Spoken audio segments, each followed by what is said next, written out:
Et voilà, merci de nous retrouver en direct pour cette avant-dernière édition de la semaine d'appel sur le continent, édition du 24 février 2022 qui consacre donc consacré notamment à l'actualité au Mali, où depuis hier, notamment le Parlement français a siégé sur la question malienne. On a du moins requis en tout cas des avis assez partagés, notamment sur ce retrait annoncé des troupes Barkhane du côté du Mali et autres opérations Takuba.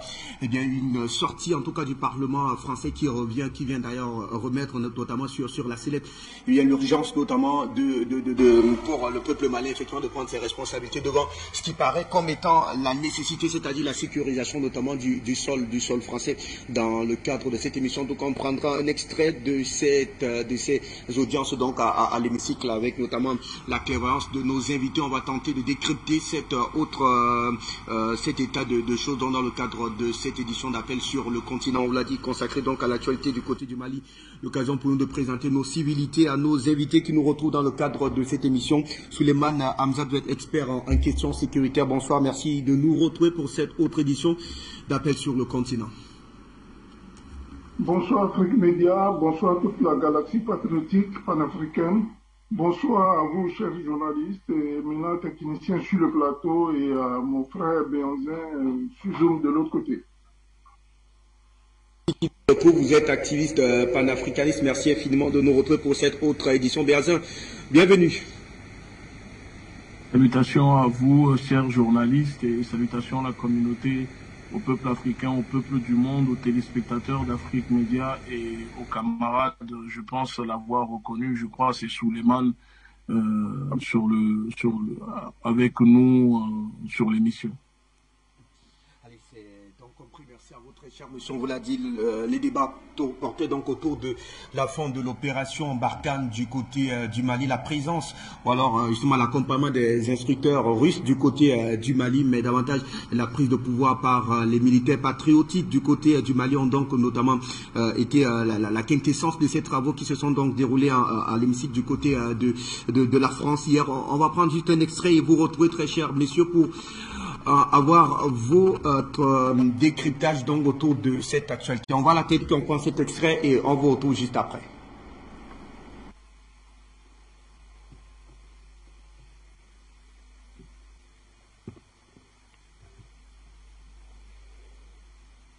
Merci Monsieur le Président, Monsieur le Premier ministre, Madame la Ministre, Monsieur le Ministre. Le 29 janvier 1957, Léopold Sédar Senghor s'exprimait dans cet hémicycle sur le nouveau cadre juridique concernant les 7 millions de kilomètres carrés, plus de 10 fois la superficie de la métropole, connue sous les dénominations d'Afrique occidentale française et d'Afrique équatoriale française, auxquelles s'ajoutaient le Togo et le Cameroun, deux anciennes colonies allemandes placées par la Société des Nations en partie sous tutelle française. S'inquiétant de la volonté manifeste du pouvoir central parisien déjà de balkaniser l'Afrique noire et d'assez mal régler la nature des liens qui devraient désormais unir les peuples d'Afrique aux peuples de France, Léopold Sédar Senghor terminait néanmoins son discours par une note d'espoir. « Je vous dis que la France est un arbre vivant, ce n'est pas du bois mort promis à la cognée. » La récente gifle infligée par le Mali au gouvernement français nous dit autre chose. En venant bien trop tardivement au Parlement, parce qu'il est trop tard, vous vous êtes privé de l'avis éclairé du peuple de France qui vous aurait dit il y a fort longtemps que c'est assez de cette guerre. Le Mali, pays souverain, nous demande de partir. Notre seule solution est donc de partir. Mais le mal est fait. La gifle du Mali, c'est l'illustration d'un joli discours du président Macron en 2018 à Ouagadougou qui se fracasse à l'approche des réalités. Mais comment disserter une heure durant sur la relation de la France à l'Afrique en feignant d'ignorer que la France, c'est d'abord et avant tout des militaires, des fusils, des drones et des bombes en Afrique? La gifle du Mali, c'est la réponse au cynisme, à l'arrogance et l'exploitation rapace made in France. Les voilà les valeurs de la France qu'on mesure au quotidien quand on vit au Sahel et dans toute la région. Et à ceux qui viennent en France, la maltraitance d'État pour ces migrants pas assez riches ou trop noirs. On dit qu'on combat chez eux le terrorisme, mais on leur refuse un titre de séjour parce qu'ils vivent dans un pays sûr. Incroyable. La gifle du Mali, elle va à la pensée libérale interventionniste, teigneuse et belliqueuse de la France. celle qui ne drague que le dictateur africain et son potentiel militaire. La gifle du Mali, elle va à l'État français qui a privatisé sa politique étrangère pour l'intérêt de quelques capitaines d'industrie arrogants, quand le peuple de France, lui, n'en bénéficie plus. La gifle du Mali est également destinée à notre système médiatico-politique. Ministres et parlementaires Godillot, plateau de France 24, RFI ou de la chaîne parlementaire célèbrent dans une connivence coupable leurs mensonges pour nous expliquer que certains troisième mandats sont bons, d'autres pas. Certains putschistes défendent la liberté aux côtés de la France et d'autres pas, la com pour seule boussole. Les réseaux sociaux ont balayé la propagande française cachée derrière ce marketing ridicule du pays des droits de l'homme et de la démocratie, quand nous sommes en réalité le troisième pays le plus gros vendeur d'engins de la mort de la planète. La gifle du Mali, c'est le réveil d'une conscience nationale malheureusement cimentée par ce sentiment anti-français que vous avez continué de laisser prospérer. Être continuateur de l'erreur, c'est commettre l'erreur en l'aggravant. La gifle du Mali, c'est le signal donné à tous les autres pour en faire de même. Tchad, Niger, Burkina, Mauritanie, Sénégal, Cameroun, Côte d'Ivoire, Gabon, Congo viendront à leur tour. Mais pourra-t-on leur donner tort? Notre mauvaise malice en Afrique a une histoire coloniale. Notre mauvaise malice en Afrique a une histoire prédatrice et aussi clientéliste. Un seul exemple. En 1953, Sylvanus Olympio, président du Togo, lequel avait eu l'audace de déclarer à l'AFP « Je vais faire mon possible pour que mon pays se passe de la France », est assassiné. Et depuis, la France exerce une pression violente, ultra-violente et constante sur le Togo, toujours dans le camp du dictateur, toujours avec l'oppresseur, toujours contre le peuple togolais. Rien d'étonnant à cela. Plus la France s'adresse à un petit pays, plus sa prédation est immense. La gifle du Mali, c'est aussi la seule réponse possible d'un pays digne face à la tragique erreur française du 3 janvier 2021. Cette frappe aérienne conduite par l'armée française qui a tué 19 civils réunis pour un mariage à Bounti.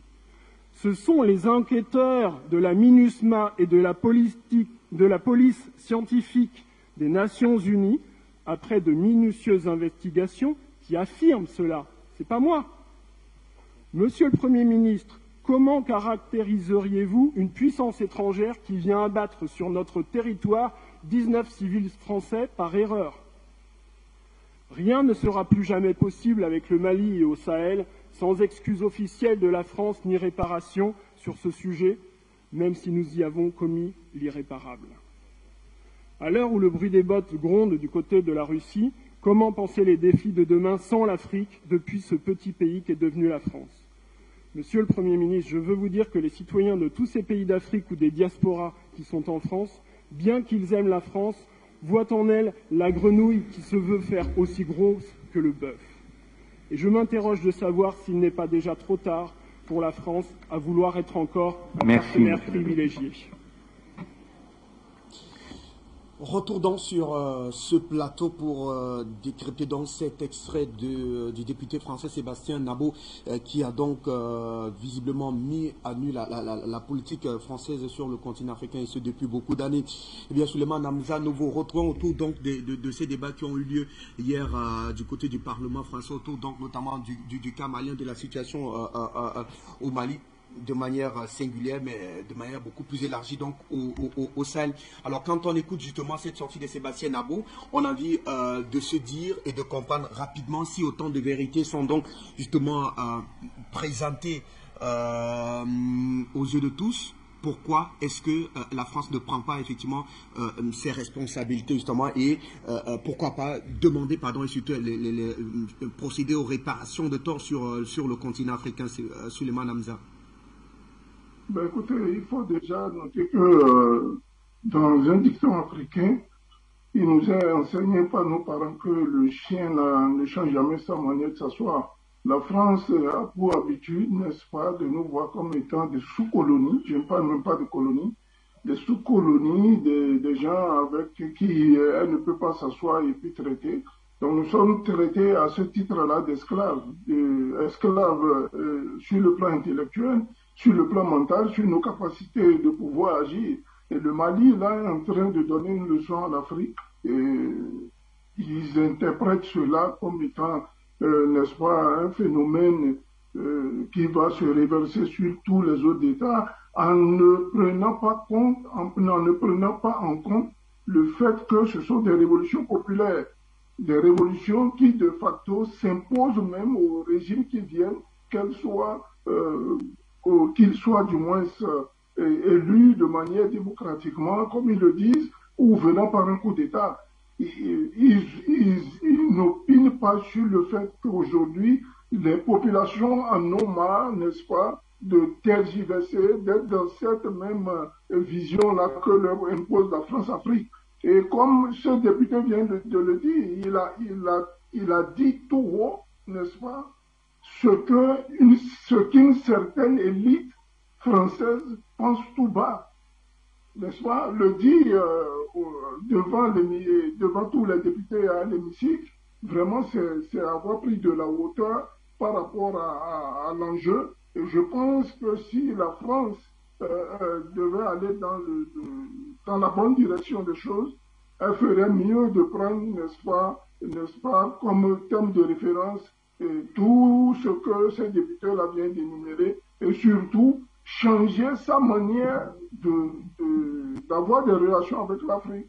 Je veux parler sur le plan diplomatique, sur le plan militaire, qu'ils vous souviennent, par exemple, sur le plan diplomatique, n'est-ce pas, les dérives, n'est-ce pas, verbales de M. Le Drian, et qui vous souviennent aussi sur le plan militaire, n'est-ce pas, cette imposition-là qu'on voulait faire à ceux qu'ils ont appelé le G5 Sahel, qui faisait partie, n'est-ce pas, de cette force-là multinationale qui devait lutter contre le terrorisme. Malheureusement, ils se sont plusieurs fois heurtés, n'est-ce pas, à la sensibilité, à la détermination du feu maréchal Déby Idriss Itno, n'est-ce pas, qui d'ailleurs même à retirer cette troupe du G5 Sahel à l'époque. Donc c'est vous dire quoi en conclusion pour chuter, ce député n'a dit tout haut que ce que l'élite française pense tout bas. Très cher Hamzat pour cette première prise de parole. Alors, je vous retrouve absolument très cher à Ngouchi Béhanzé autour donc de cette sortie de Sébastien Nabo. Il le dit clairement dans sa sortie en ces mots qui lui sont justement propres. Eh bien, la malice en tout cas de la politique française a justement continué à envenimer un tout petit peu le sentiment anti-français qui est plus ou moins davantage perçu sur le continent africain. Est-ce que cette sortie de Sébastien Nabo peut, à votre avis, remettre davantage en question la politique française en Afrique? Vous savez, déjà, il faut saluer la sortie de Sébastien Nado, hein, qui dit, comme vient de dire le camarade Souleymane, qui dit tout haut ce que l'élite française pense tout bas, et ce que nous, les panafricanistes, nous dénoncions, nous combattons déjà. Mais il faut savoir que le jésuitisme de l'État français fait que même si Sébastien Nado, qui est député, dénonce ces pratiques-là, je pense que l'État français est tellement enfermé dans sa bulle qu'elle n'arrive pas à voir plus loin. Et c'est à se demander si ces conservateurs qui sont au sein de ce gouvernement, qui sont autour, qui font élire ces présidents, ne sont pas peut-être nostalgiques des périodes des années 60. Parce que on voit aussi, par exemple, que pour eux, les soulèvements populaires qu'il y a en ce moment sur le continent africain est le résultat, par exemple, si on les écoute, d'une manipulation de la Russie, etc. Comme si les Africains ne sont pas assez adultes ou n'ont pas une conscience intellectuelle ou cognitive pour réfléchir et se soulever et dénoncer cette politique d'exploitation.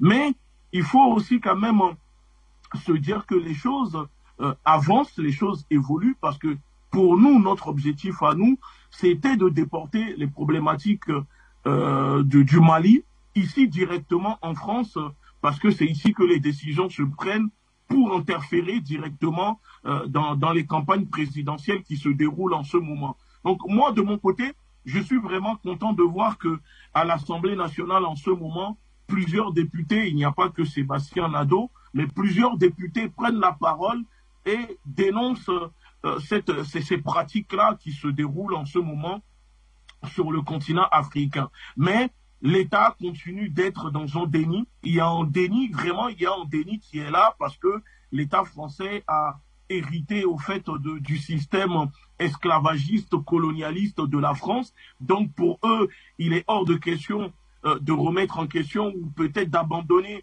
ce système gaulliste que De Gaulle a mis en place sur le continent. C'est comme si le gouvernement français a peur de perdre au fait ces pays africains que moi je considère comme des camps de concentration, parce que pour moi ce ne sont même pas des pays, mais ce sont des camps de concentration de la France, où la France peut faire ce qu'elle veut dedans et les gens n'ont pas le droit, bien évidemment, de se révolter. Donc c'est pour cela que cette politique de prédation, comme le dénonce Sébastien Nadeau, il y a une politique d'exploitation.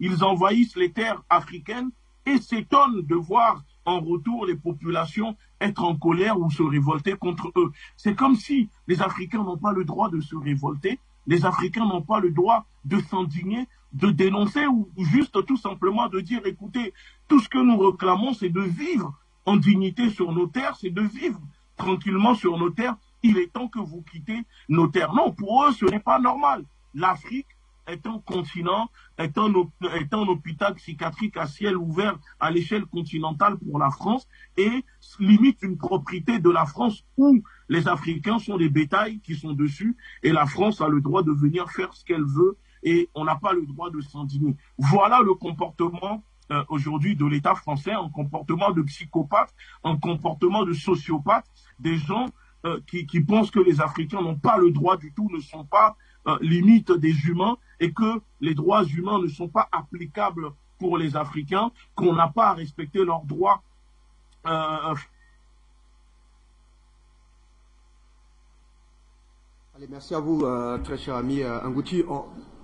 Je retrouve Hamzat autour de cette sortie de Sébastien Nadeau. Il dit clairement, eh bien, l'État indépendant et libre, le Mali nous a demandé de partir. Nous devons absolument partir. Sauf que on a plus ou moins l'impression, quand on a suivi d'autres députés se succéder, notamment pour ces travaux-là, que beaucoup cherchaient ou alors chercheraient davantage à justifier une quelconque présence prolongée de la force voilà, Barkhane du côté du Mali. Oui, à ce niveau-là, la question m'est posée. La question à monsieur à Hamzat, s'il vous plaît. Voilà. Oui. Je remarque à ce niveau-là une incohérence totale mais des autorités françaises. Mais je suis chez moi. Je vous invite pour un objectif d'ailleurs que vous trahissez. Ils ont été invités pourquoi? Pour un appui aérien et renseignement. Il laisse ça, il ramène toute une pléthore de soldats. Au bout de 9 ans, échec et mat. Alors, le Mali, avec ses 10 fils aujourd'hui, décide quand même de prendre en marche leur souveraineté et leur responsabilité. Mais pour le faire, vous n'allez pas continuer quand même à garder celui qui a contribué à faire chuter votre pays. On leur demande de partir. C'est tout à fait légal et le gouvernement malien, à mon avis, en a le droit et l'exclusivité. On ne peut pas dénier aux Maliens de leur demander aux soldats français de partir du territoire. D'ailleurs, ils ne sont pas seuls. Il y a la force Takuba aussi à côté. Et ne parlons même pas des soldats de l'ONU. Donc, la France en premier, d'abord, ramasse Barkhane et tout le bordel et il quitte. Bon, je fais une parenthèse d'abord par rapport à ça, parce que depuis quelques jours, au niveau de mon pays, le Bénin aussi, paraît-il qu'il y a des descentes au niveau de l'aéroport de Natitengou, n'est-ce pas, on remarque des avions de l'armée française qui font des atterrissages, les populations s'en plaignent, je reçois de nombreux coups de fil, n'est-ce pas, de gens qui me disent, mais qu'est-ce qui se passe? Est-ce que le Bénin, par exemple, aurait signé des accords qui demandent à ce que la force Barkhane ou Takuba, les soirs viennent se loger là? Mais dans ma recherche de renseignements, on me dit voilà que le Bénin a des accords de défense avec l'État français, en tout cas en matière de formation et d'équipement. C'est ce qui se dit. Maintenant, il va falloir que les autorités au niveau de notre pays se lèvent pour nous dire exactement ce qui se passe à ce niveau. Je ferme ma parenthèse pour revenir en vous disant que le Mali demande le départ de la force française. C'est tout à fait légal. L'échec a été constaté, il est patent, il est au-delà même de ce qu'on pouvait penser, vu que la France est considérée comme quand même une puissance militaire française à leur égard, mais elle n'a pas pu lutter contre les petits terroristes qui avaient quelques engins et quelques armes pour frapper sur nos populations. Maintenant que le constat se fait par nous autres populations, et surtout par nos frères maliens qui sont sur le terrain, que les FAMA, les forces armées maliennes sont en train de progresser avec l'appui, n'est-ce pas, de la collaboration russe, c'est-à-dire conquiert, n'est-ce pas, de manière éclatante des villages, des villes, et avancent, ils sont actuellement au niveau de Tombouctou. Alors, pourquoi les chaînes occidentales ne parlent pas? Pourquoi on fait même base dessus? Tout le monde maintenant est occupé par l'Ukraine. Ils étaient pourtant au Mali en train de piller. Et mieux, vous voyez, là où la logique ne colle pas pour nous autres, mais on se rend compte que mais on ne fait que frapper sur le Mali, on frappe sur le Mali tous les matins, alors qu'à côté, là-bas, n'est-ce pas, il y a la Guinée qui est à côté, qui a connu un coup d'État, il y a le Burkina qui en a connu un, et puis un autre État maintenant qui trouve même que le départ de la force Barkhane n'est pas salutaire pour l'Afrique. Je veux parler de l'État, je veux parler du Tchad. Alors, nous nous posons la question, on va où? On va où? Il va falloir que nos dirigeants, ceux-là en tout cas qui ont pris le pouls et décidé que ça s'arrête, que l'hégémonie de la France en Afrique s'arrête, qu'ils continuent dans cette ligne droite parce qu'ils ont le soutien de leur peuple.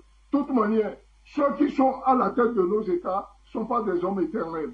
Nous sommes tous partants, nous sommes tous mortels et il faudra faire en sorte que, au moins, votre passage à la tête de l'État, ou en tout cas dans ce siège-là étatique, ait des résultats assez conséquents pour vos populations que de les martyriser, comme l'a dit le député Lecoq, et c'est le cas sur le Togo.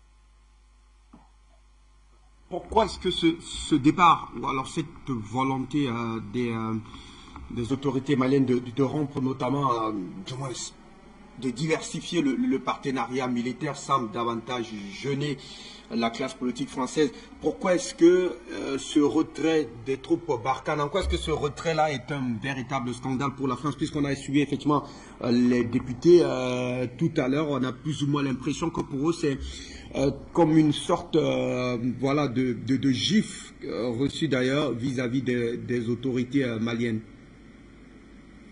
Ben, écoutez, une gifle parce que oui, moi j'irais même au-delà de la gifle, c'est un véritable hypercute. Parce que la France avait été, qu'il vous souvienne que la France avait été applaudie, le président Hollande avait été accueilli comme étant le héros, le sauveur à l'époque. Comment se fait-il qu'au bout de quelques années, cette France-là est répugnée et complètement rejetée par le même peuple? Il y a matière à réflexion. Et on se rend compte qu'une franche partie de ce peuple-là, qu'ils ont nommé eux-mêmes la République d'Azawad, n'est-ce pas, ces gens-là aujourd'hui décident de faire la paix et de retourner avec leurs frères maliens et de dire, en réalité, de s'asseoir autour d'une table et de discuter. Et la France s'y oppose. Mais pourquoi, diantre? On se pose la question de savoir s'il n'y a pas un sale jeu derrière.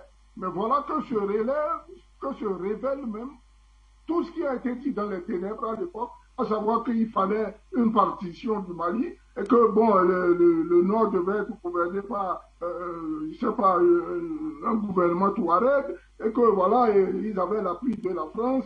La France Barkhane, pour preuve même, à l'entrée de Kidal, a empêché, n'est-ce pas, l'unité du colonel Assimi Goïta de progresser. Et le Premier ministre Choguel Maïga l'a si bien dit dans son interview.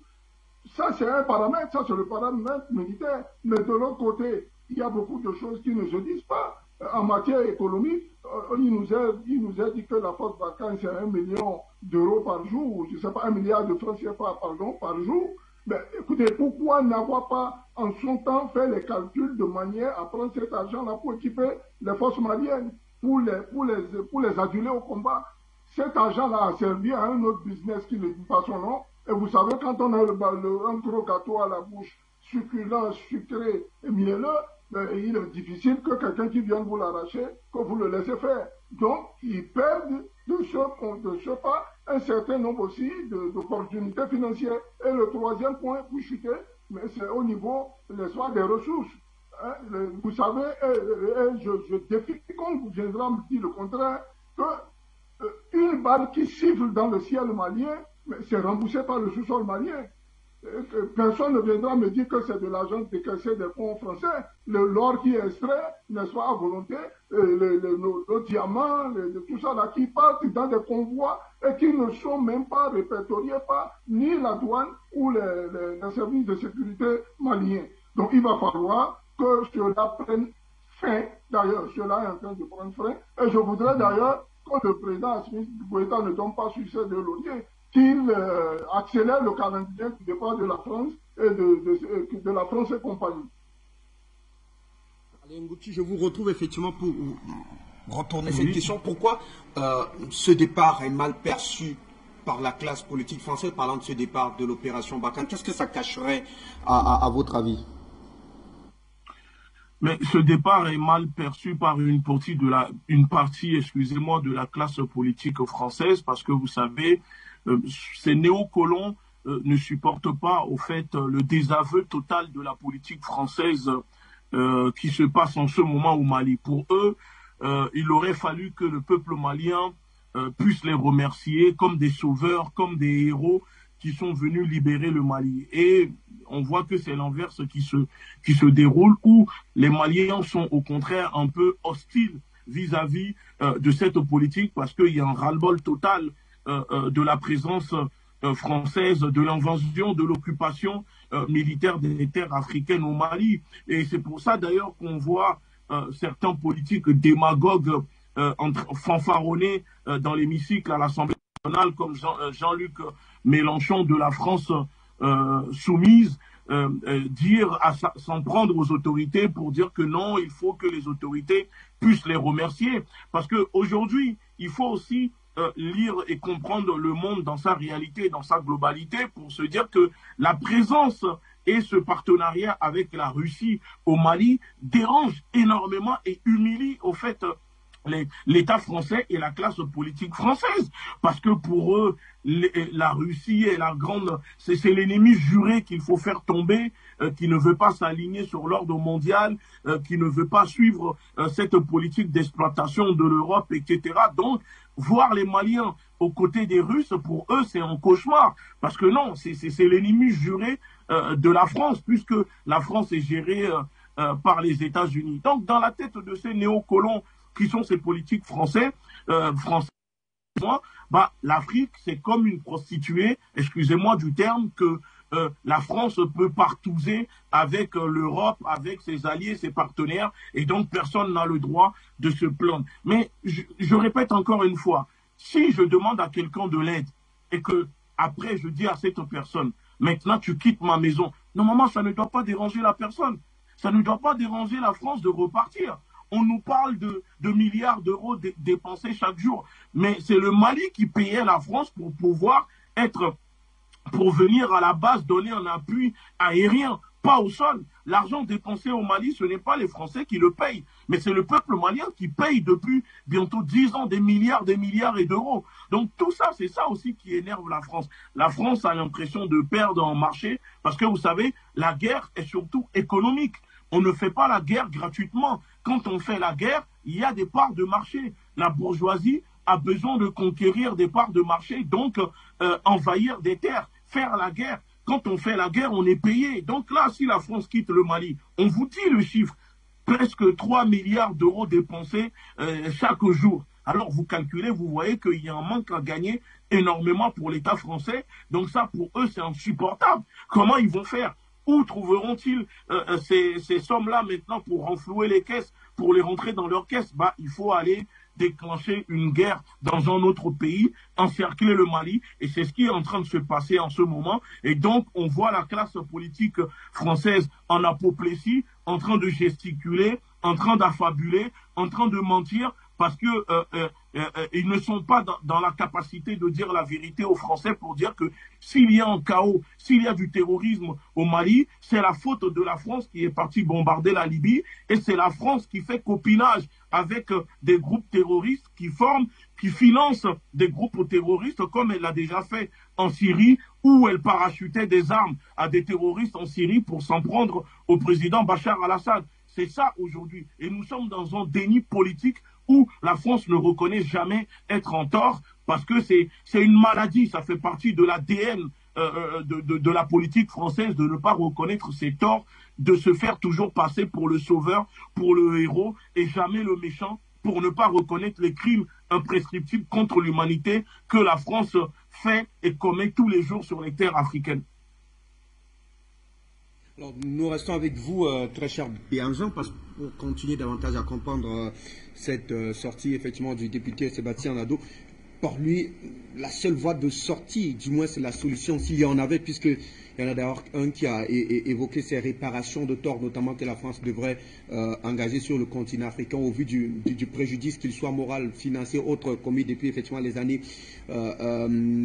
précoloniales, et coloniales et tout ce qui va avec. Alors pour lui, la seule solution qui s'oppose aujourd'hui à la France, je l'ai dit, solution s'il y en a, c'est de libérer purement et simplement le sol malien. Partagez-vous davantage cette sortie de Sébastien?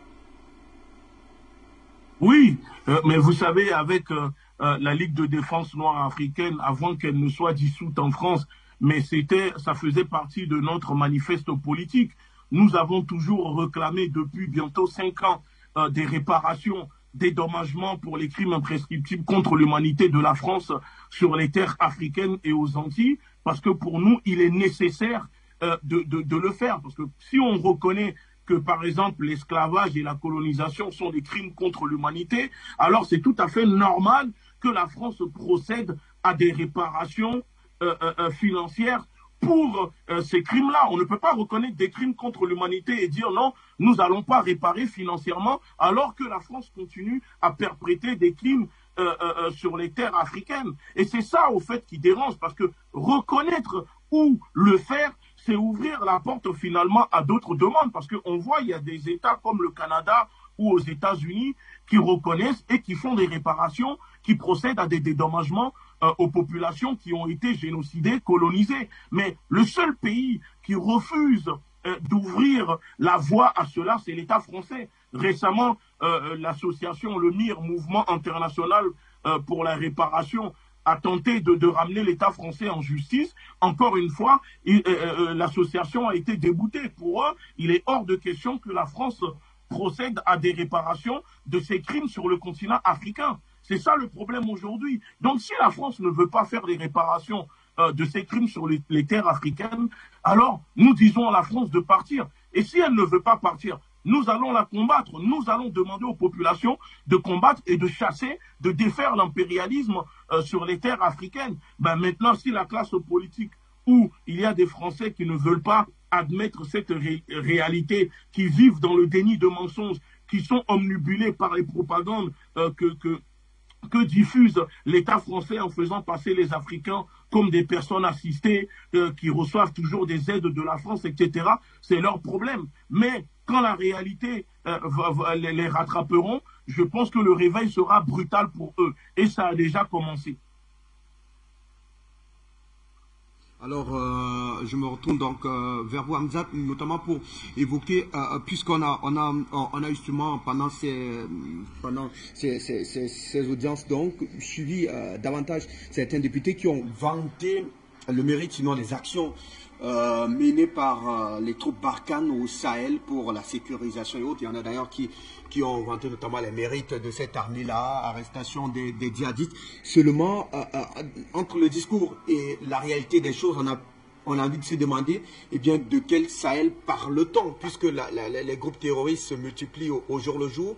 On n'a jamais eu, sauf si notre mémoire écoute, mais des mois d'aujourd'hui, on n'a jamais eu notamment une action assez salutaire de la présidence Barkhane au Sahel, notamment sur l'arrestation des groupes terroristes. Encore là, notre discours menteur, notamment de cette politique française qui a de cesse, en tout cas, qui n'a de cesse notamment de de continuer effectivement d'enfumer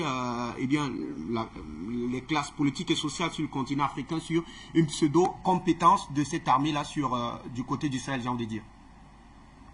Ben oui, il faut le dire. Et je voudrais d'ailleurs saluer, n'est-ce pas, ici, l'intervention de mon co-débatteur qui vous disait que la France ne plonge que dans tout ce qui est négatif. Faisons le bilan. La France n'a gagné que d'armes comme guerre. Elle gagne que des guerres au cinéma, comme les États-Unis d'ailleurs. Maintenant, si vous voulez qu'il fasse un bilan positif, n'est-ce pas, de la France-Afrique, oui, ça, nous savons le faire aussi, puisque nous avons perdu au moins 53 chefs d'État abattus de dernier en tête du peloton, c'est le frère maréchal Idriss Déby. Non, qu'il vous souvienne, il y a 48 heures encore, des soldats et des barbouzes étaient arrêtés en Centrafrique. Si c'est ce bilan-là qu'on veut nous vanter, ben oui, nous savons qu'il est positif, mais pas à nous. Ici, ils sont en train de décimer nos valeurs. Mais il va falloir que ça s'arrête. Il va falloir que ce genre de comportement s'arrête. Saluer, n'est-ce pas, des crimes. Je crois qu'il y a eu un livre qui parle de ça, n'est-ce pas, où c'est que le président Hollande même ordonnait, n'est-ce pas, à cette armée-là de décimer des personnes. Vous prenez le cas prenons un cas assez simple qui est connu de tous, n'est-ce pas, de bombardement sur le Camp Peul au Mali, où les gens étaient en train de faire un mariage tranquille, ils étaient chez eux, ils festoyaient, et voilà des bombes qui pleuvent sur eux. Et on ne trouve pas les moyens, malheureusement, de par les accords bidons, ces accords qui devaient être déchirés et mis à la poubelle, on ne retrouve aucun tribunal en train d'ester, n'est-ce pas, de convoquer, n'est-ce pas, les responsables de cette opération-là devant les tribunaux. On signe des accords, nos dirigeants signent des accords dont ils ne connaissent même pas le contenu. On frappe au Mali, on tue un Malien par exemple, ça n'a pas de prix. Mais allez toucher un soldat français, vous allez voir toutes les télévisions occidentales commencer par piailler. On crie de partout. On veut faire croire que la vie d'un soldat français vaut peut-être 1 milliard de Maliens. Mais c'est terminé ça. C'est fini, il faut qu'on en finisse. Et d'ailleurs, je salue du haut de ma position ici. Il y a l'émission qui s'est faite hier soir où le président Bandakani disait qu'il faut maintenant prendre le taureau par les cornes. Il faut que nous arrêtons de passer pour des moutons de panurge. N'est-ce pas? Nous sommes des responsables chez nous. Nous avons des États qu'on a confiés à des gens capables de pouvoir les gérer, mais qui malheureusement s'en coquinent sous prétexte de certaines nébuleuses, de certaines sectes, n'est-ce pas, religieuses, avec ces gens-là. Et le retour, c'est que nous sommes soumis à une pléthore, n'est-ce pas, de méthodes esclavagistes, les programmes d'ajustement structurel, et je n'en sois pas. Sur le plan économique, sur le plan politique, on vous impose quelque chose qu'ils appellent entre guillemets la démocratie, où tous les 5 ans nous sommes obligés de nous tirer dessus. Hein? On est obligé de nous imposer un mode opérationnel d'élection. On nous dit qu'il faut avoir n'est-ce pas, un code électoral, tout ça. Mais l'Afrique, la civilisation africaine, elle est la première, n'est-ce pas, à avoir rédigé la première constitution africaine. Donc, ceux qui supportent, n'est-ce pas, cette armée-là, il faut les classer dans le rang de ce que notre aîné Bandakani a souvent appelé, n'est-ce pas, le règne de la criminocratie. Ce sont des criminels. À partir du moment, et jusqu'à là, d'ailleurs, ni l'armée française, ni le gouvernement tchadien, pour parler du général, du maréchal Idriss Déby, non, personne n'est jamais monté au créneau pour nous dire réellement comment il est-il mort. Comment est-il mort? On est là, on attend, nous sommes des panafricains, parce que ceux qui touchent le Tchad nous touchent, ceux qui touchent la Côte d'Ivoire touchent le Bénin, ceux qui touchent le Bénin touchent le Mali. Vous avez vu, dans l'embargo, je donne encore un exemple, dans l'embargo qui est injuste, hein, qui a été imposé au Mali, vous avez vu tout de suite qu'il y a 3 pays qui se sont démarqués, la Mauritanie, la Guinée et l'Algérie. Mais cet embargo-là a échoué, et les députés français qui saluent cette armée de là-bas, mais ils devaient ouvrir leurs yeux grands et les oreilles pour comprendre que l'Afrique est en train de passer à une autre étape. Il ferait mieux de mettre au placard ce disque-là de la France-Afrique qui est rayé. Hein, et je dis encore, je resalue encore mon co-débatteur une fois de plus pour avoir soulevé ici les propos de Jean-Luc Mélenchon qui, sous prétexte de vouloir se faire élire, et on connaît cette politique-là, ça dit vendre au peuple ce qu'il a envie d'entendre pour avoir des voix. Mais ici, ça ne passera plus. Nous sommes à une époque où, même comme l'a dit le président Sankara, vous en tuez un, vous en fabriquez 10 000.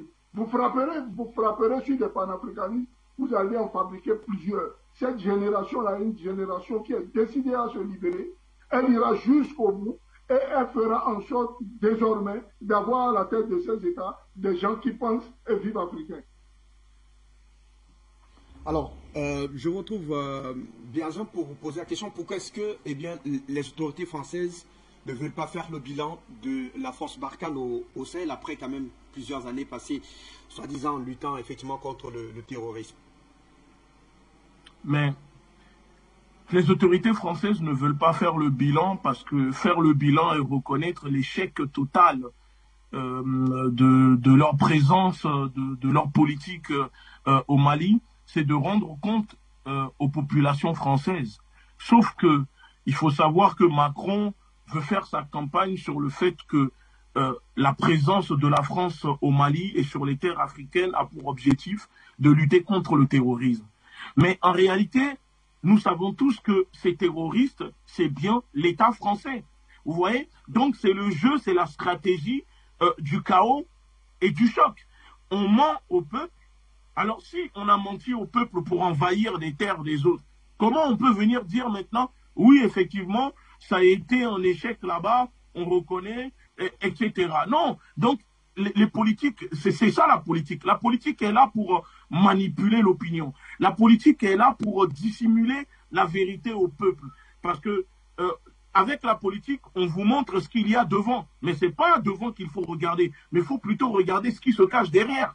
Donc, aujourd'hui, l'État français ne veut pas reconnaître ses erreurs, ne veut pas reconnaître peut-être publiquement, peut-être en privé. C'est le cas, ils sont en train de prendre conscience, on ne sait pas. Mais publiquement, il est hors de question pour ces politiques-là de reconnaître. Pour eux, reconnaître, c'est comme si c'est comme un aveu de faiblesse et de dire que la France n'est plus une puissance au niveau du monde et que la France n'a plus la capacité d'être la gendarmette du continent africain. Donc, on va vivre dans le déni, quitte à tuer, quitte à sacrifier leurs propres militaires pour enrichir, pour protéger les richesses de ces multinationales, quitte à bombarder leurs propres militaires dans des camps militaires comme en Côte d'Ivoire pour ensuite attaquer Gbagbo, quitte à tuer leurs propres journalistes au Mali, au nord, à Kidal, pour justifier une intervention au sol pour lutter contre le terrorisme. La France, elle est capable de tout.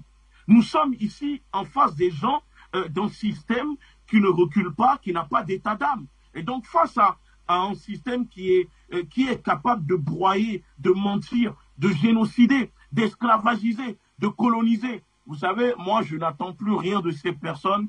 Je n'attends plus de ces personnes qu'elles viennent nous dire oui, nous reconnaissons que il y a eu un échec, nous avons failli, on a mal agi, etc. Parce que non, moi, ça m'aurait étonné si demain la France se met dans cette posture-là. Je veux me dire, mais qu'est-ce que la France nous prépare déjà? Donc, moi, ce que je dis, c'est que on n'a plus besoin de l'avis, ni du regard, ni de la validation de l'État français, de la France, sur ce que nous devons ou pas, ce que nous avons le droit ou pas de faire sur les terres africaines. L'Afrique appartient aux Africains, le Mali appartient aux Maliens, la France appartient aux Français, l'Europe appartient aux Européens. Les personnes qui ne veulent pas respecter cela, ils n'ont qu'à quitter, c'est tout. C'est tout ce que demande le peuple malien. Donc quand on voit la supercherie que déploie l'État français, cette propagande, parce qu'on ne parle pas, on voit que l'État français ne dit pas que depuis que les militaires sont au pouvoir, le niveau sécuritaire du pays s'est grave amélioré. C'est moins de 400 000 et 300 000 personnes qui ne se déplacent plus. C'est des villes récupérées, des villages récupérés par les militaires maliens. C'est des endroits libérés où la France était depuis 10 ans et qu'elle n'avait pas la capacité de faire. C'est ça aussi qui dérange la France, parce qu'aujourd'hui, nous connaissons la vérité et comme vient de le dire le camarade, la France peut intimider des panafricanistes, la France peut nous intimider, nous coller des procès, nous attaquer. Il y a d'autres générations qui arrivent qui sont déjà formés et que nous sommes en train de former idéologiquement. Et d'où je dis, armons-nous idéologiquement et formons le peuple africain à être prêt idéologiquement. Enseignons à nos enfants à détester l'occupant, à détester ceux qui occupent nos terres, ceux qui envahissent nos terres. Ce n'est pas normal que le peuple africain puisse les aimer alors que ces gens-là sont là pour nous occuper. Voilà l'idéologie que nous devons transmettre aux générations futures pour que la prochaine fois, on ne puisse plus accepter ni ouvrir nos portes aux gens qui viennent nous envahir. D'accord, je crois qu'on va faire un tour au standard pour avoir, très cher monsieur, la contribution de ces nombreux Africains qui souhaitent également interagir avec nous dans le cadre de cette grande thématique. On rappelle effectivement la situation donc au Mali singulièrement, mais plus largement au niveau donc du Sahel, les députés français qui se sont donc exprimés sur cette situation assez névralgique. Notamment, on retient cette sortie de Sébastien Nado qui a donc notamment assommé la France à quitter clairement et simplement le Mali si elle veut encore avoir une once de considération sur le continent africain. Nous allons au standard pour prendre des avis de ces Africains qui nous attendent. Bonsoir, bienvenue.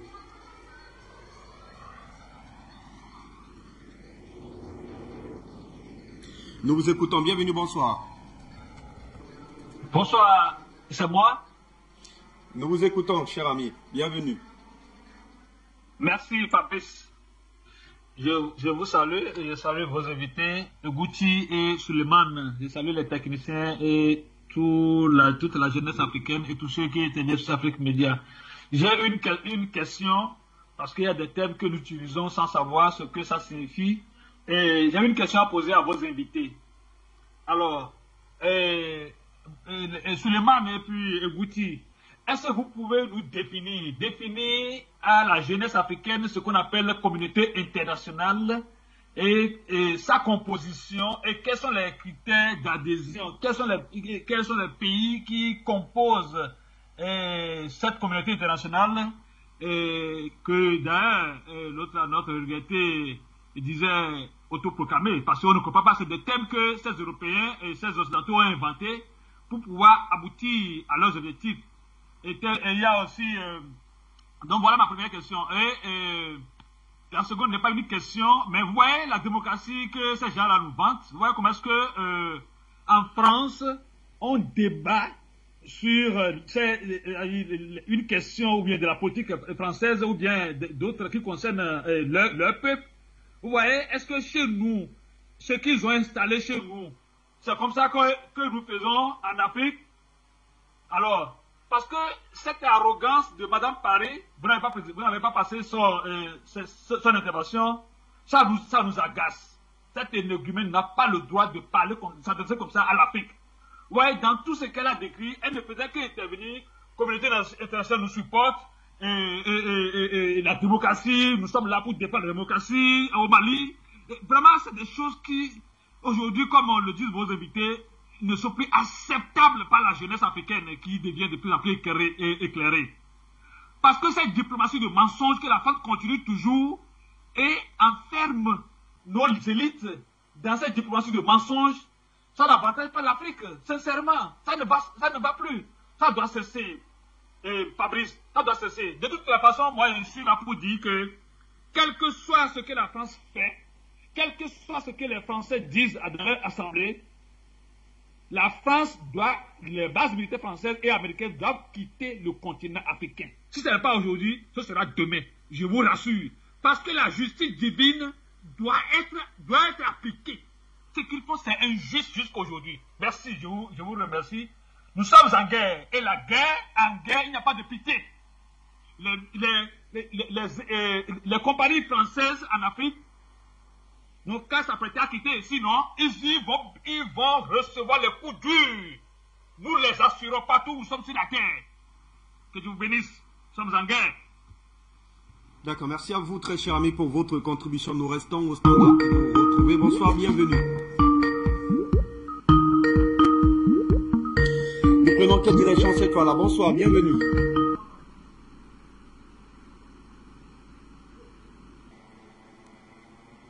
Est-ce que nous avons un appelant au standard? Bonsoir, bienvenue.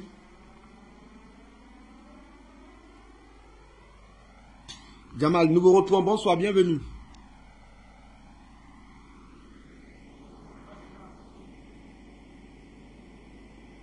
Est-ce que nous avons Jamal au standard? Nous prenons quelle direction, s'il vous plaît?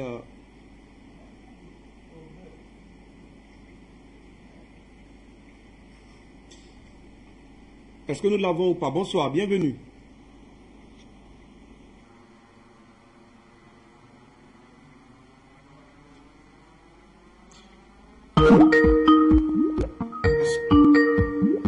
Allô, bonsoir, bienvenue. Nous vous écoutons. Vous êtes en direct sur Afrique Média Télévision.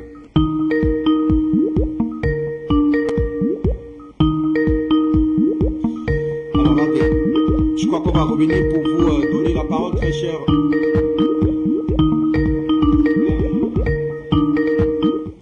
Alors, je crois que le temps que le standard ne se mette en ordre, on va nous donner la parole, très cher Suleiman, pour avoir notamment, pour répondre d'abord à la préoccupation de l'appelant tout à l'heure qui voulait davantage connaître et comprendre notamment le fonctionnement de cette communauté dite internationale, les critères d'adhésion et quels sont effectivement les pays qui la composent, puisque ce sont des termes, voilà, des terminologies, j'ai envie de l'appeler comme cela, qui reviennent tout le temps, que l'on a d'ailleurs suivi lors de ces débats donc, au niveau de l'hémicycle français, au nom donc, de cette communauté internationale, que beaucoup d'Africains voudraient davantage en savoir. Est-ce qu'on peut avoir d'autres précisions davantage autour de son mode de fonctionnement et autres, Souleymane?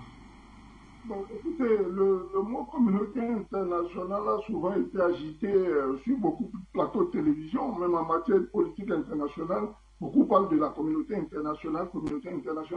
Mais en réalité, la communauté internationale, leur communauté internationale, puisque l'Afrique réclame, n'est-ce pas,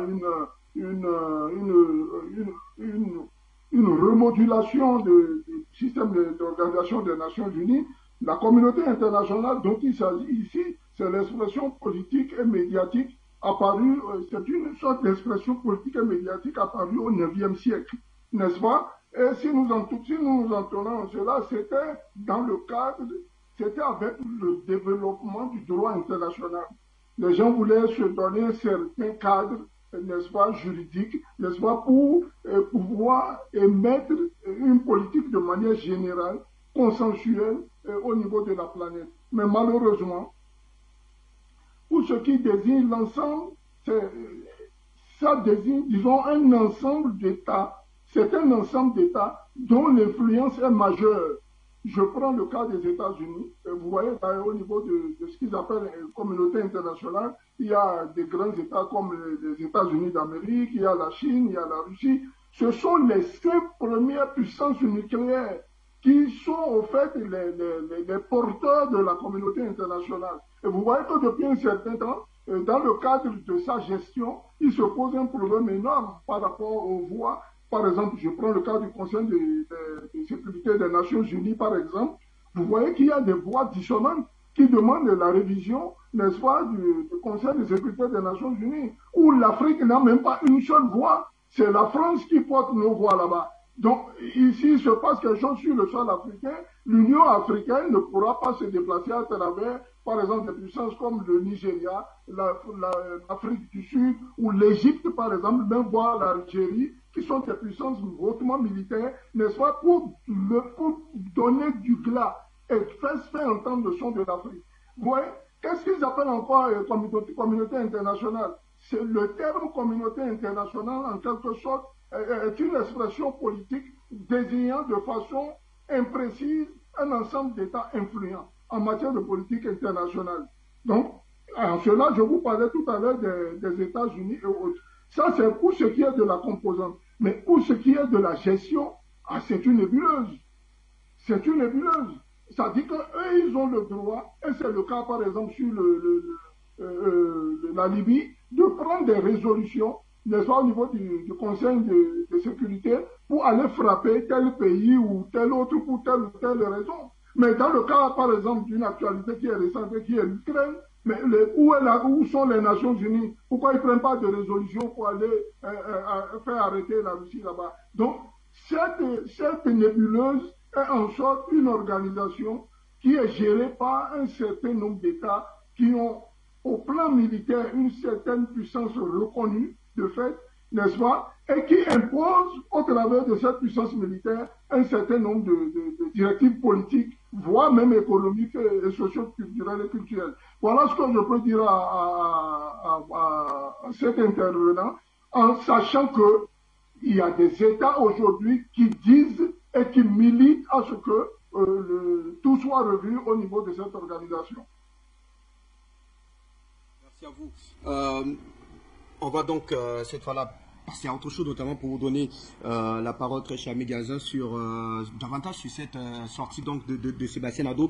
Eh bien, il craint davantage que l'effet domino puisse notamment se produire. Il est longuement revenu notamment sur le cas du Togo et décrier davantage eh bien cette politique de 2 poids 2 mesures telle qu'impliquée sur le continent africain par la France notamment, qui défend des mandats selon notamment leurs intérêts.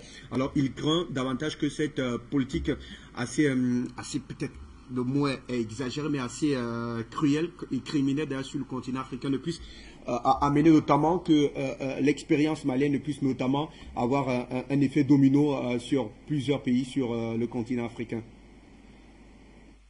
Oui, mais de toute façon, l'effet domino a déjà commencé. Hein, l'effet domino a déjà commencé et je pense que la France ni personne n'aura la capacité de stopper cela.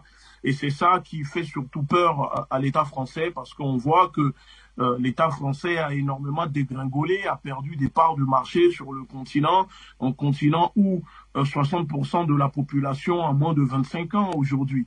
Donc l'effet domino qui inquiète un peu les politiques, la classe politique française, moi je dirais que c'est trop tard. Il fallait y penser il y a peut-être quelques années, il y a 5 ans en arrière, quand on était en train de dénoncer les choses.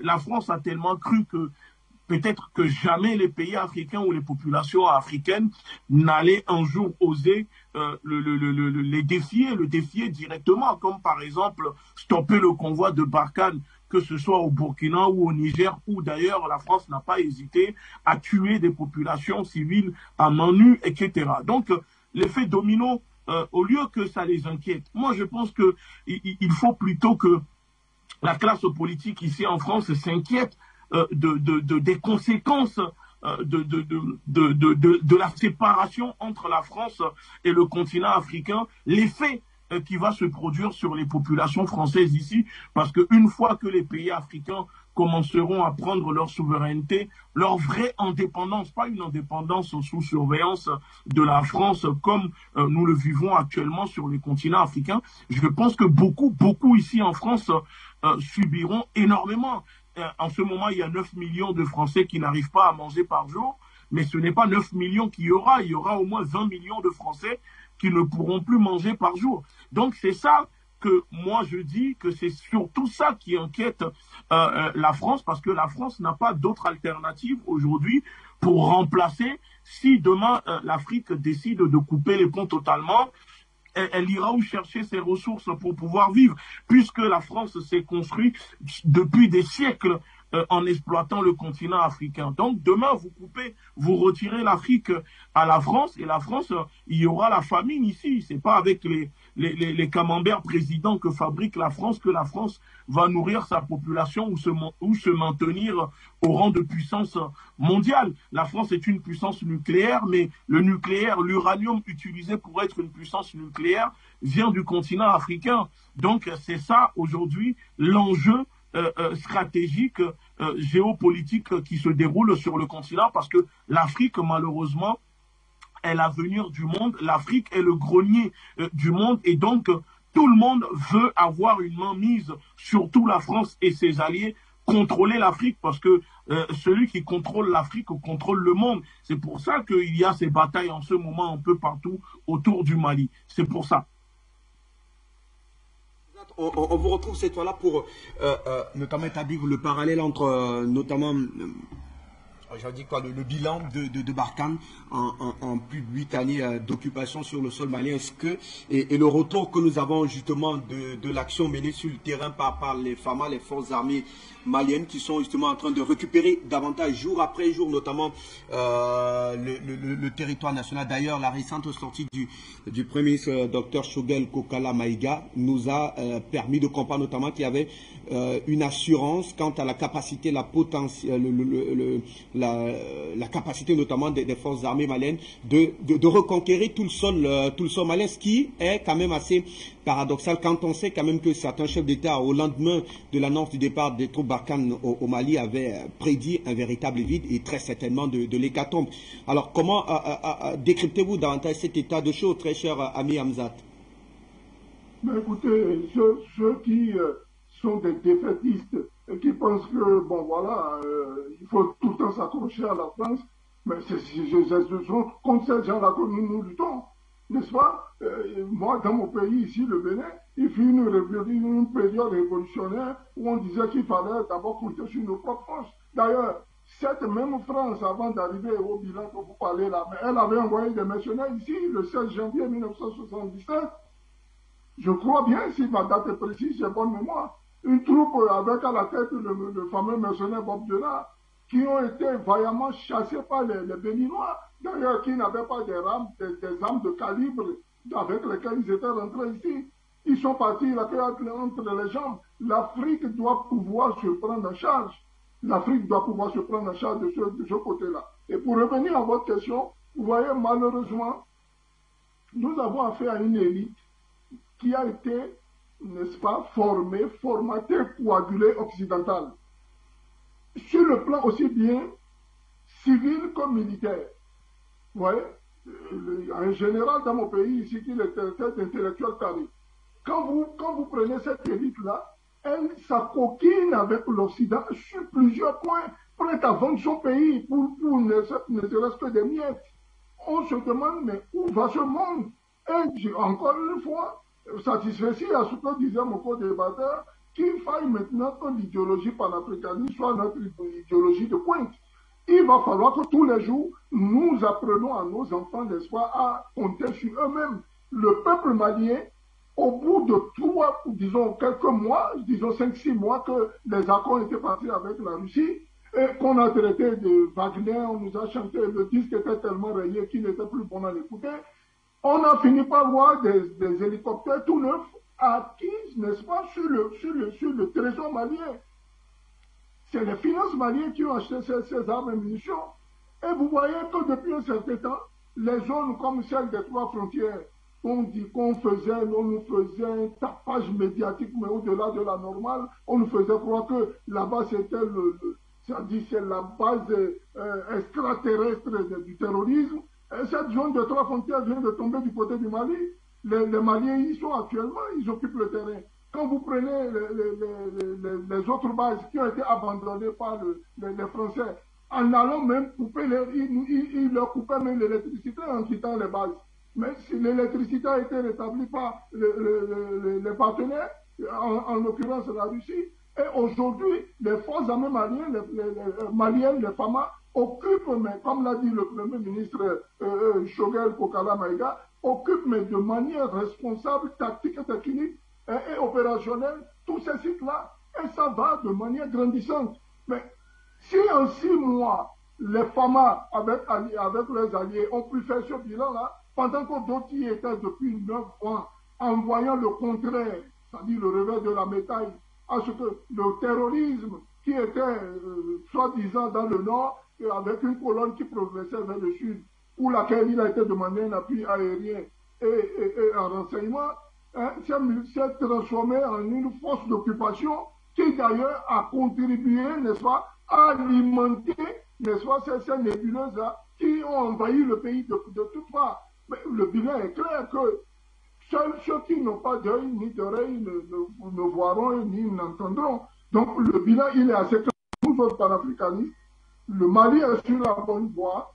Le Mali est en train de reconquérir son territoire, que la France le veuille ou pas, n'est-ce pas? Le bilan, il est là, il est élogieux, il est patent, il a été énuméré de manière responsable et étatique par le Premier ministre Kokala Maïga, et plaisant ceux qui le veulent ou ne le veulent pas, le Mali avance.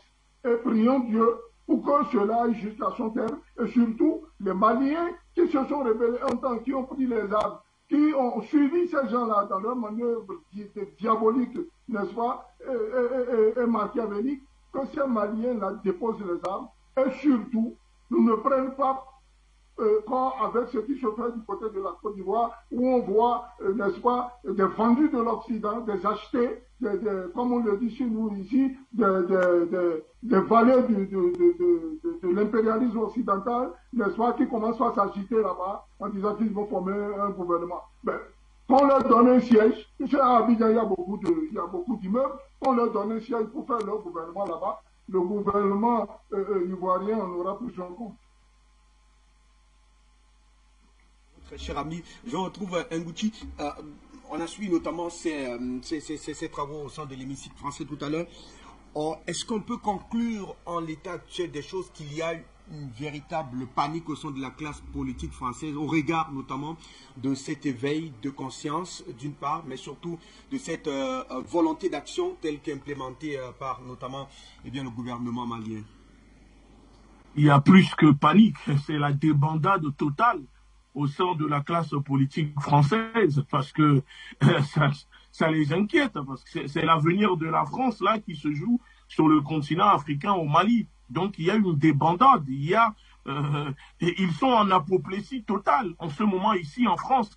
Moi je peux vous dire qu'il n'y a pas un jour où le sujet du Mali ne passe pas dans les médias ou dans l'hémicycle. Le fait que l'ambassadeur a été expulsé, que le Mali demande le départ des troupes françaises, etc., que le Mali coupe ses relations diplomatiques et qu'il y a la présence des Russes au Mali, mais ça rend furax et il y a une débandade au sein de la classe politique. On observe aussi que ils arrivent quand même, moi j'arrive à analyser cette capacité chez eux, c'est que ils arrivent toujours à rester malgré tout unanimes, parce que ils se retrouvent toujours autour d'une idéologie qui est l'idéologie de De Gaulle, le gaullisme. Ça veut dire que ils arrivent à s'unir autour du gaullisme, même quand ils ne sont pas d'accord. Même quand la France se fait humilier, on voit que ce soit la droite, l'extrême droite, la gauche, l'extrême gauche, etc., le centre, ils arrivent à se retrouver autour de la table et faire bloc autour de l'idéologie gaulliste, parce que pour eux, il faut défendre, quoi qu'il arrive, le gaullisme, le système gaulliste sur le continent qui permet à la France de faire une politique de prédation, etc., sur les terres africaines. Et donc, je pense que le peuple africain doit prendre cela comme exemple, comme modèle, et se dire qu'on peut être opposé par nos problèmes, par des différences, etc., mais quand l'intérêt du peuple, de la nation africaine est menacé, on doit avoir cette capacité aujourd'hui de s'unir autour d'une table et de faire face aux ennemis extérieurs qui viennent nous agresser avec l'aide des endocolons. Et c'est ça aujourd'hui qui nous manque, parce qu'on n'arrive pas à s'unir quand il faut pour faire face à ceux qui nous agressent. Très cher ami, il nous reste une cinquaine pour tenter de sortir. On va très certainement faire un tour au standard. Je ne sais pas si tout est rentré dans l'ordre de ce côté-là avant de vous revenir pour certainement un dernier mot, un dernier tour de table avant de passer notamment à autre chose. Au standard, bonsoir, bienvenue.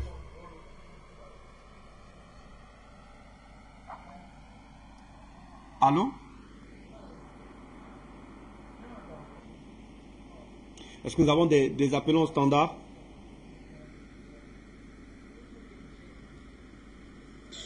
Alors, je crois qu'on va revenir pour conclure définitivement avec vous des petits soucis techniques, très certainement avec nos appelants ce soir.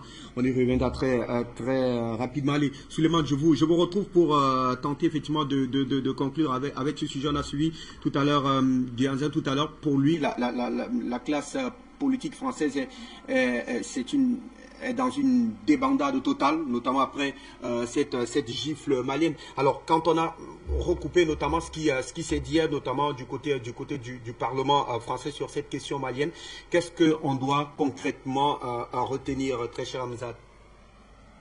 Ben, écoutez, mon cher frère et combattant de première dit que c'est une débandade. Moi, je dirais que c'est un tsunami. C'est un tsunami, ce qui se passe dans la classe politique française aujourd'hui. C'est un désordre, un bordel total. Ils ne savent même pas, ils ne savent plus là où donner de la tête. Ils ne comprennent plus tous les... Vous savez, moi, hier, dans une discussion, j'ai dit que monsieur le colonel Assimi Goïta doit être il doit être surnommé le casseur des côtes. Ouais, il a confondu, tripatouillé, il a déchiré complètement la France-Afrique à travers une méthode. Cette méthode-là que j'ai souvent évoquée sur des plateaux de télévision, qui dit ceci, que les grandes œuvres se réalisent dans le silence. Ouais, dans une méthode patriotique, qui n'est connu que des grands hommes, qui n'est exercé que par des grands hommes de son rang. Il a mis en déroute Barkhane pour la politique française et toute l'élite française avec. Dieu lui donne longue vie. Et il va falloir que ceux qui ont aspiration, n'est-ce pas, à venir à la tête de nos États dans les mois, les années qui vont venir, que ce soit des gens qui s'inspirent, par exemple, n'est-ce pas, de ce qui se fait aujourd'hui au Mali. Le Mali est un exemple. Je ne parle pas en termes de coup d'État, je parle en matière de gestion. Et je voudrais saluer ici, n'est-ce pas, en dehors du chef de l'État malien et des autres colonels, n'est-ce pas, le dynamisme du Premier ministre Kokala Maïga, n'est-ce pas, pour nous avoir fait entendre hier que depuis 2 ans, n'est-ce pas, le Mali n'a reçu que dalle de ce qu'ils appellent malheureusement leur communauté internationale. Toute institution confondue, tout ce qui est payé par les Maliens, je veux parler des salaires, tout ce qui est donné au niveau de la dette, l'épulement de la dette intérieure, la dette extérieure, l'armement qui s'achète, tout ça là, ça vient du sol malien. Ça veut dire quoi? Que nous sommes riches. Nous sommes des pays riches, nous sommes des gens au-delà de ce que d'autres s'attribuent n'est-ce pas, le paradigme de la civilisation. Nous sommes plus civilisés que ces gens-là. Et il va falloir maintenant se prendre au sérieux, mettre un peu plus de sérieux dans notre manière de gérer, notre manière de voir les choses, notre manière surtout, idéologiquement parlant, de former la relève qui vient, et de rester coagulé dans ce sens-là que l'Afrique passe pour nous désormais avant tout. Et c'est en cela, pour citer, qu'il faut saluer, on ne finira jamais de saluer la chaîne Afrique Média, les éminents journalistes que vous êtes, les techniciens qui sont cachés de l'autre côté de la caméra, le PDG, et tous ceux qui l'entourent et qui font en sorte que cette chaîne-là reste debout. Afrique Média, le monde c'est nous. Très cher Hamzat Suleiman, merci davantage pour les encouragements. Joël Tientier d'ailleurs très encouragé après votre sortie. Alors très cher ami Gazon, on va sortir avec vous votre réaction également autour de cette actualité malienne pour sortir définitivement. Que doit-on retenir donc après notamment cet aveu quasiment d'impuissance face donc à, on va dire quoi, à cette position ferme notamment du gouvernement malien de voir autre chose mais surtout de diversifier son partenariat militaire, bref à tous les niveaux. Ce qui, vous l'avez dit très bien, comme un aveu quasiment d'échec de la politique française du côté du Mali, au Sahel et très certainement partout sur le continent africain. Moi, je dirais juste aux autorités maliennes de continuer à maintenir le cap, de ne pas se retourner, de ne pas s'inquiéter des attaques, des dénigrements, des jésuitismes de l'État français à leur égard. Il faut qu'ils continuent, maintenir le cap. Et s'il y a des attaques contre les autorités maliennes, nous les panafricanistes, nous sommes là comme des boucliers, nous allons répondre comme je l'ai fait hier à Jean-Luc Mélenchon et autres, nous allons répondre et les autorités maliennes n'ont qu'à continuer à construire le Mali, à reconstruire, excusez-moi, le Mali, sécuriser le Mali, installer une justice sociale, écouter les revendications du peuple et je pense que c'est tout ce que demande le peuple malien aujourd'hui et le peuple africain. Vivre dignement sur leur terre, rester tranquillement dans leur coin parce que les Africains n'agressent personne et surtout ne plus reconnaître cette histoire de communauté internationale parce que moi, je dis c'est la communauté occidentale parce que la communauté internationale, ce sont les personnes qui nous ont colonisés, qui nous ont esclavagisés, qui le décident. D'où je dis communauté occidentale parce que ça ne concerne pas le peuple africain. Donc, les autorités maliennes doivent prochainement, je l'espère, nationaliser les entreprises et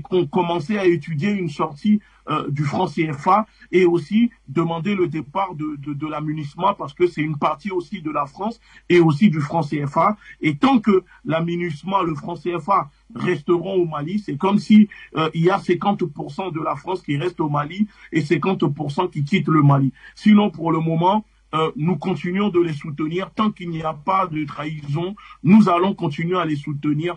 La révolution est en marche et rien ne pourra l'arrêter.